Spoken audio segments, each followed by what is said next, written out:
So today in this video I'm going to be talking about all the brand new things that Alton Towers is going to be introduced this year, all things great and small that are being introduced at Alton Towers this year, and I'm going to decide whether or not 2024 will be one of Alton Towers' best seasons, if not their best season.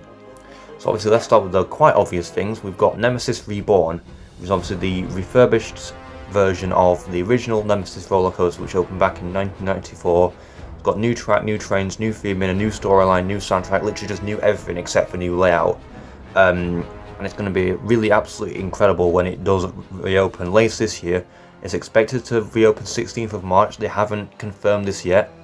However, obviously with all the testing footage that's been going on, they've literally just started testing like a couple of weeks ago, so it is pretty much on track to be able to open on opening day 16th of March 2024.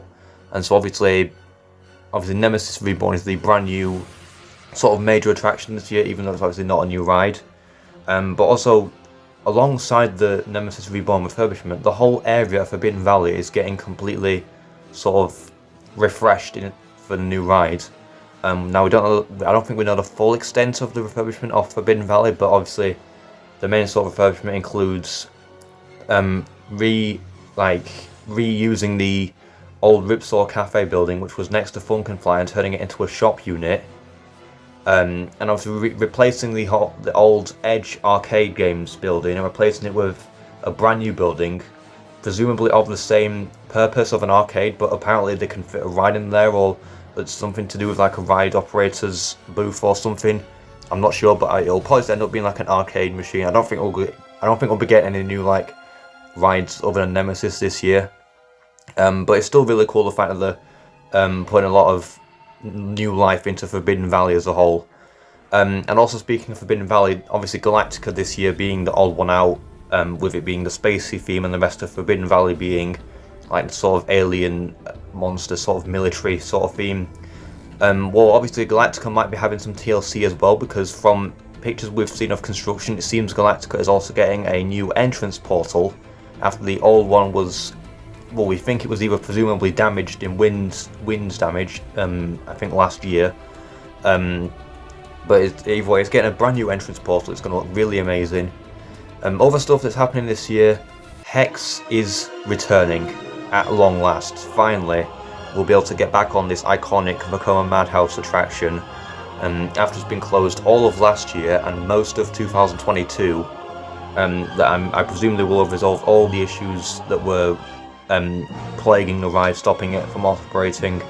And if Hex is reopening, that means that we could potentially see Skyride reopening as well. I don't think they said much about that, but I presume Skyride would in fact be ready to open later this year, because obviously Skyride's maintenance problems only lasted until about July or August of last year.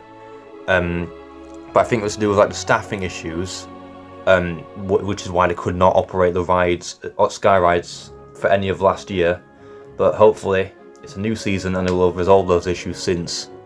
Other stuff that's going on, we could potentially see some changes to the Runaway Mine Train, because obviously we know that they've changed the height restriction a little bit, they've increased it, but they've also added a brand new backstory to the ride on the park's website, which means could we be seeing some enhancements to Runaway Mine Train this year? Could, like, I don't know, some new theming, or I don't think we'll see a new soundtrack, because we literally just got a new soundtrack for Katanga Canyon last year.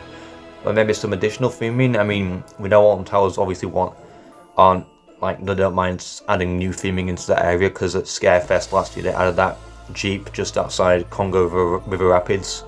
So could we see some new theming added around Runaway Mine Train? And if so, that would be really cool. Other stuff that's happening, they're obviously giving quite a few rides some much needed maintenance. At the very, very end of last season, they gave Rita a jet wash, so when it reopens it's going to look really nice and shiny and brand new. And it's going to look absolutely amazing. Obviously we know that the Retro Squad have left the park, so all the sites where they have been, they are completely empty, but those leave spaces for brand new flat rides. We won't be getting any new flats this year, but hopefully within the next couple of years.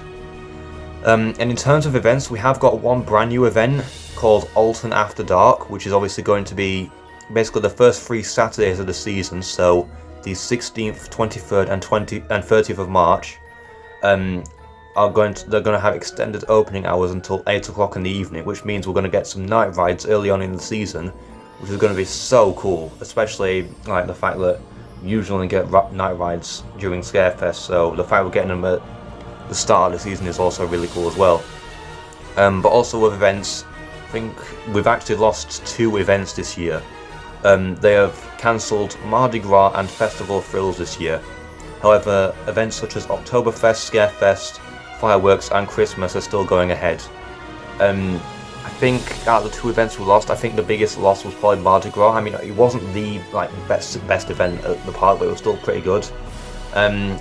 Festival of Thrills I'm not really that too upset about, because obviously Festival of Thrills at its best was pretty average, and at its worst was, well, the Smiler takeover last year. So obviously that means that it's quality over quantity this year in terms of events, which means that they'll be able to have more to invest in the events that are running for this season. So hopefully we'll see some brand new additions to Oktoberfest and Scarefest, which is going to be really cool to see. I wonder if they'll add some roaming actors around different areas like Curse of Alton Manor, which we saw last year, or even Forbidden Valley for this year's Scarefest, who knows. And also another one of the major additions this year that we were not expecting at all is that Alton Towers are reintroducing coaster walks, where you can walk the tracks for their select roller coasters after the park's closure. So obviously for this season they are introducing coaster walks for Wicker Man and Oblivion, and well, they're not cheap, but at least they're reintroducing coaster walks again.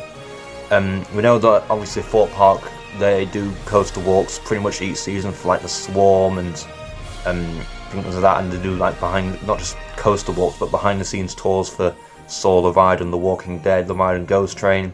And we know that Alton Towers even did coaster walks many years ago with the likes of Air, which is obviously now Galactica.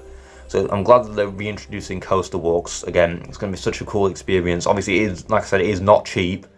But if you do obviously experience coaster walks, it is, well, I'd imagine it is a really cool experience. So that brings the question, could 2024 be Alton Towers' best season so far? Possibly. I mean, obviously it is definitely probably one of the best seasons in recent years, obviously with all the new additions with Nemesis Reborn and the return of Hex and coaster walks and Alton After Dark and everything in between, and plus possibly some new further upgrades to the Curse of Alton Manor, which could be happening, because we know they like to update the ride every so often, so we could see some new updates to that at the start of the season. But obviously 2024 could be the best season that Alton Towers has had in recent years, or if not, then maybe when Project Horizon opens, then that might be the best season that they've had in recent years. But we don't know when Project Horizon is open yet. I'm pretty sure it was supposed to be 2025, but there's been no, from what I've heard, there's been no sort of construction work going on that site whatsoever, even though the plans were approved over a year ago at this point. But until then, I suppose 2024 is probably one of the best seasons in Alton Towers' recent history, and I'm really looking forward to it. I cannot wait to return to Alton Towers when they reopen. It's going to be absolutely amazing. So I want to thank you all very much for watching this video, and if you enjoyed it, then please make sure to like and subscribe, and comment if you'd like to see you in the next video. Goodbye.